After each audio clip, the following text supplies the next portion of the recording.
ရာကြီးလင်ပါရမီရှင်ပေါင်းတို့ခင်ဗျာရှကုမြတ်မြတ်စိတ်ဆူလွင်းလေလူအေးစန္ဒပြေဝစီရအယက်ဒီသားကတော့လောကတင်းကျဓမ္မရမှန်ကိုတန်ရပုံမြတ်စွာသောတတရဲ့သာသနာ9000အနည်းများမြောင်မကအခါကြောင်ဆွမ်းဆောင်ပေးတဲ့လွန်ကောင်းမြတ်သော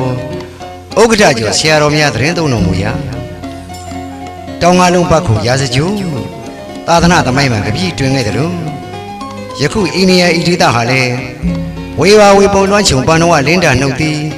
ပုံမီမချို့အချို့ရှိရာတေလာကိစ္စကိုလွှမ်းအုပ်တွေ့ညိအိတ်တိခီလိမြည်ရှိပပရငါးဝတောင်းညုပတ်ခါခိုးတယ်ရာဇဂျုံမြို့မချို့တူစွာအရိယာဇပုဂ္ဂိုလ်မြတ်နဲ့စိကယရဏသူတော်စွာတို့စာကတူညီပါရမီတိလေးမြဲပျော်မွေ့ရာအနိရုဒ္ဓဘယင်စည်ရင်တိဆောက်ရွှေကြောက်ဆဲခေါ်ဆင်မြို့တော်ဖြစ်ပါတယ်တမို့ရွှေကိုကြီးစေရီတို့မြတ်ကြီးရဲ့တီနေရာကတော့မန္တလေးတိုင်းကျောက်ဆင်မြို့နယ်ရဲ့အနောက်ဘက်6မိုင်ကအကွာတထောက်ကားလမ်းဘေးမှာရှိတဲ့ကျောင်းပန်းကုန်းကြီးရွာညောင်မင်းစောက်ကြီးရွာငယ်ရိုးကြီးရွာရဲ့အလဲဘဟုတမို့မြို့ဟောင်းကုန်းရဲ့အရှိဘက်မှာကပ်ရဲ့တီးရှိပါတယ်ဒီနေ့ချင်းမှာတော့ကောဇာတက္ကရာ1352ခုနှစ်ခရစ်တက္ကရာ1993ခုနှစ်ကစတင်ပြီးအရှင်စံတော်ဘာသာအရှင်သူမြတ်သတင်းသုံးတော်မူရင်းတန်တရာဝတ်တဏှာညွတ်မှာကင်းလွတ်ဖို့ရာကျင့်တံမှာကိုကောင်းစွာရှာမိအပြစ်ကြီးငယ်အသွဲသွဲနဲ့ရှားကဒေါသမောဟလောင်ပြီးအပြင်းညင်ရန်ရည်စိတ်တမ်းပြီးနိဗ္ဗာန်ရွှေမြို့ရောက်ဖို့ရေးနီလန်ပေးလျက်ရှိကသတင်းသုံးတော်မူလျက်ရှိပါတယ်တမို့ရှင်မင်းရွှေကိုကြီးစေရီတော်ကြီးဟာအနိရုဒ္ဓဘွဲကအနွယ်ထမင်းကြီးတီထပူဇော်ခဲ့တဲ့ကိုကြီးကိုလုံးနဲ့တလုံးဖြစ်ပြီးနှစ်ပရိစေတာကြာမြင့်လာတဲ့အခါပျက်စီးလာမှုကိုထိမ့်သိမ့်ပူဇော်တော့အနေနဲ့ပင်းရခက်လောင်မှာထပ်မှန်ပြီးငုံ၍တည်ထားခဲ့ဟန်တူပါတယ်အဲ့ဒီလိုငုံ၍တည်ထားခဲ့တဲ့အပြင်စေရီတော်ကြီးဟာလည်းတမုံမျိုးပြက်တဲ့တပြိုင်နက်ပြုတ်ပြန်ထိမ့်သိမ့်ဆောင်းရှုံမှုတွေကင်းကွာပြီးတဘာဝရာသီဥတုဘေးဒဏ်ကြောင့်ဆွေးမြေ့ပြိုကျပျက်စီးပြီးအုပ်ပုံကြီးဘဝကိုရောက်ရှိပြီးစေရီတော်ကြီးနဲ့အတူ73.6 နှစ်ဧကရှိဖျားကုန်းတော်မြေတစ်ခုလုံးတောချုံတွေများဖုံးလွှမ်းနေခဲ့ပါတော့တယ်1289ခုနှစ်မှာဖျားတိုင်ကဥစံထွားကြောင်ပန်းကုန်းကြီးရွာမှာပြိုကျပျက်စီးနေတဲ့စေရီတော်ကြီးထိပ်မျက်နှာပြင်မှာညံတော်20ပေရှိစေရီတော်ငယ်တစုကိုတီထားပူဇော်ခဲ့ပါတယ်ကောဇာတက္ကရာ1352ခုနှစ်ခရစ်တက္ကရာ1993ခုနှစ်မှာကျောက်ဆည်မြို့နယ်ရွှေကျင်တန်ခနာယကဆရာတော်မြတ်ရဲ့တောင်းပေးရခြင်းခောဘကဖွယ်များဒေသခံရမီရဖများပင့်လျှောက်ချက်အရာအမရပူရမြို့မဟာကန္နာယုံတိုက်မှာသတင်းသုံးတော်မူသောငယ်ရိုးကြီးရွာဇာတိဆရာတော်အရှင်စံတော်ဘာသာကြွရောက်သတင်းသုံးတော်မူခဲ့ပါတယ်1352ခုနှစ်ဝါကောင်လာဆန်း9ရက်နေ့မှာတော့ရှားပင်သူမနာရာမဆရာတော်ရှားပင်မဟာဝိတ္တုဒါယုံဆရာတော်ကျောင်းပန်းကုန်းဆရာတော်ဗရောင်းငါဆရာတော်မြို့နယ်တန်ခနာယကဥက္ကဋ္ဌရွှေကျင်ငယ်တို့တိုက်တဲ့ဆရာတော်မြို့နယ်တန်ခနာယကဥက္ကဋ္ဌသူဓမ္မတပြေပင်ကျောင်းတိုက်ဆရာတော်တိုင်းတန်ခနာယကအဖွဲ့ဝင်ရွှေကျင်မဟာကန္နာယုံဆရာတော်ကျောက်ဆည်မြို့နယ်တန်ခနာယကအကျိုးတော်ဆောင်ရွှေကျင်အရှင်ပါဏိတဆရာတော်စတဲ့တန်ခနာယကဆရာတော်ကြီးများနဲ့မြို့နယ်တန်ခနာယကအဖွဲ့ဝင်ရွှေကျင်ရွှေကိုကြီးကျောင်းဆရာတော်ရဲ့လမ်းညွန်ဥဆောင်မှုကိုခံယူပြီးခောဘကအဖွဲ့များဒေသခံရွာသူရွာသားများကအုတ်ကျိုးအုပ်ပဲ့များကိုတူးဖော်ရှင်းလင်းကြရမှာမြောက်ဘက်အဝင်းမိုးဦးနဲ့ပထမဝိုးပြူလှိုင်းကိုအပြင်းနိုင်ရရှိပကန်းခေအင်္ဂရိပန့်တုတ်လက်ရဒီဇိုင်းများလှိုင်းကိုအတွင်းဆေးရည်နိုင်ရပကြီးများပေါ်ထွက်လာခဲ့ပါတယ်အဲ့ဒီလိုပေါ်ထွက်လာမှုကိုမန္တလေးတိုင်းရှေးဟောင်းသုတေသနအဖွဲ့နဲ့မြန်မာမှုပြည်သူ့ကပညာရှင်တံပဝရီဦးဝင်းမောင်တို့ကိုဖိတ်ခေါ်ပြသပြီးအဲ့ဒီပုဂ္ဂိုလ်များရဲ့ခွင့်ပြုချက်လမ်းညွှန်ချက်များကိုရယူပြီးဆက်လက်တူးဖော်ခဲ့ကြပါတယ်1353ခုနှစ်သတင်းကြိုလိုက်ပြီးကျော်3ရက်နေ့မှာတော့ဒုတိယလိုင်းကိုဂါနာကိုတွေတိုက်တွန်းရှိနိုင်ရန်စီပကြီးများနဲ့ဥကောင်းတော်2ပေ6လက်မကန်ရှိတယ်အလွန်တပ်ပဲကြီးညိုဝဲကောင်းတဲ့အင်္ဂရိမန်ရုပ်ပွားတို့ကြီးကိုယ်တစ်ပိုင်းပွင့်ပေါ်တော်မူခဲ့ပါတယ်ရင်းချင်းမှုဝန်ကြီးဌာနရှေးအောင်သုတေသနဦးစီးဌာနရဲ့ စေတီတော်ကြီးပြုပြီးခွင့်ပြုချက်ရရှိခဲ့တဲ့အတွက်1380ပြည့်နှစ်ကဆုံလပြည့်နေ့မှာစတင်ပြီးနေ့စဉ်လောဝဒါနကုသိုလ်ရှင်200ကျော်တို့ဖြင့်ပြိုကျအောင်များဖဲထုတ်ရှင်းလင်းကြရမှာဝါကောင်လာဆန်း15ရက်နေ့မှာစေတီတော်အောက်ခြေတန်ရှင်းမှုများပြီးမြောက်ခဲ့ပါတယ်အဲ့ဒီနောက်1381ခုနှစ်ကဆုံလပြည့်နေ့ကစတင်ပြီးအနွယ်ထမင်းကြီးတီထပူဇော်ခဲ့တဲ့အငုံကံမူလစေတီတော်ကြီးပွင့်ပေါ်ရေးဒုတိယအကြိမ်ရဝေယန္တိဒေသဆုံးမှပုဂ္ဂိုလ်များဌာနဆုံးမှဝန်ထမ်းများအစိုးရမူလတန်းကျောင်းအလယ်တန်းကျောင်းအထက်တန်းကျောင်းဤပညာတက္ကသိုလ်မှဆရာဆရာမများနဲ့ကျောင်းသားကျောင်းသူများဟာနေ့စဉ်ပြန့်လှုပ်အားအလှူရှင်900ကျော်ဥပုသ်သတင်းတွေများနဲ့အခါကြီးရကြီးများမှာအင်အား15000ကျော်တို့ဖြင့်ပြိုကျအုပ်များကိုတူးဖော်ရှင်းလင်းလျက်ရှိပါတယ်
စတင်တူးဖော်ခဲ့တဲ့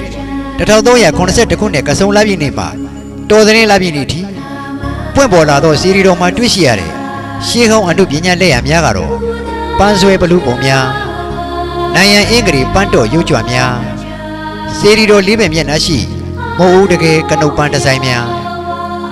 နဂါးသုံးအောင်ကလုံးချီပုံများ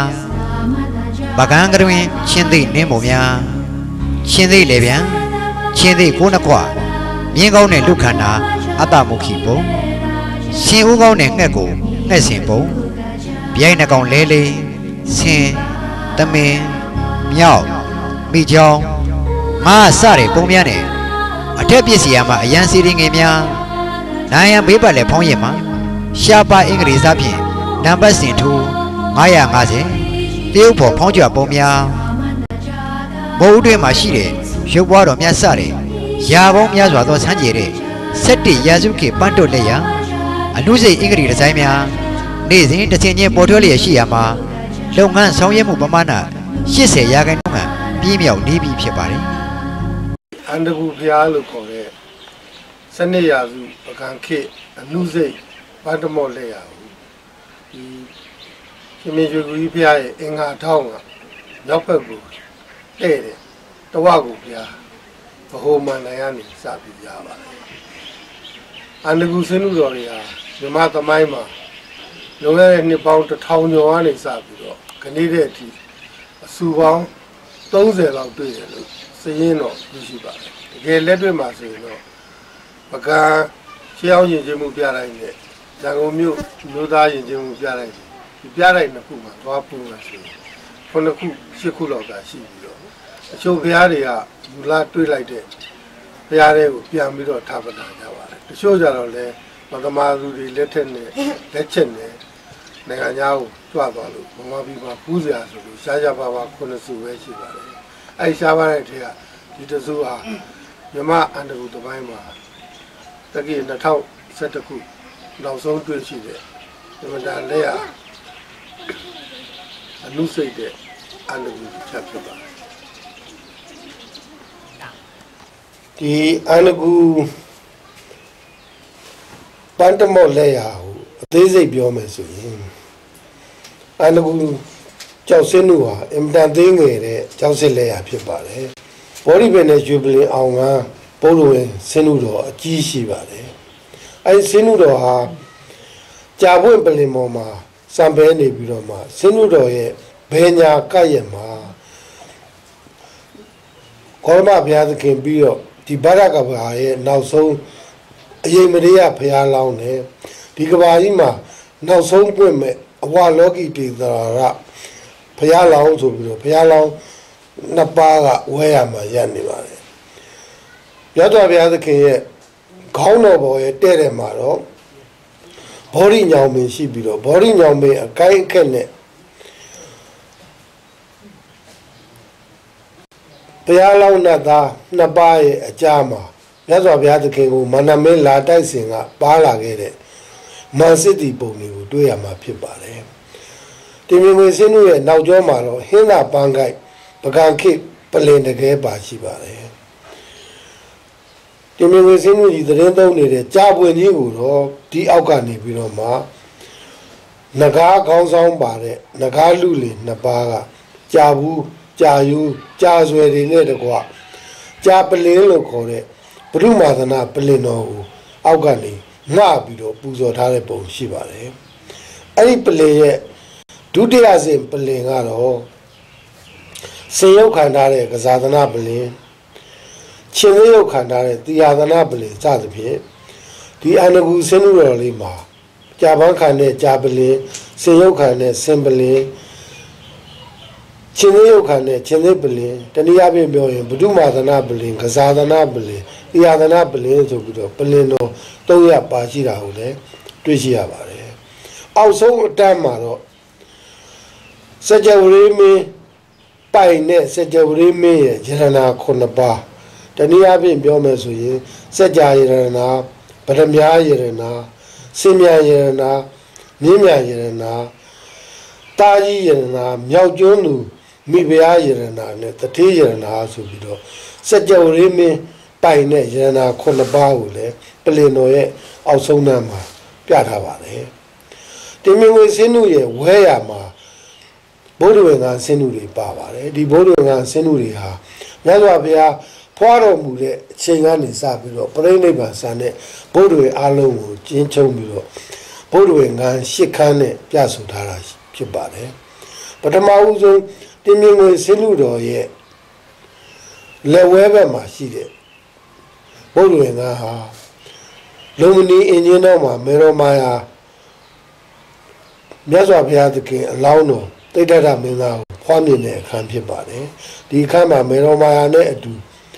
မိလို့တော်ဂေါရမီပုံတော်ကိုလည်းရက်လျက်တွေ့ရှိရမှာဖြစ်ပါတယ်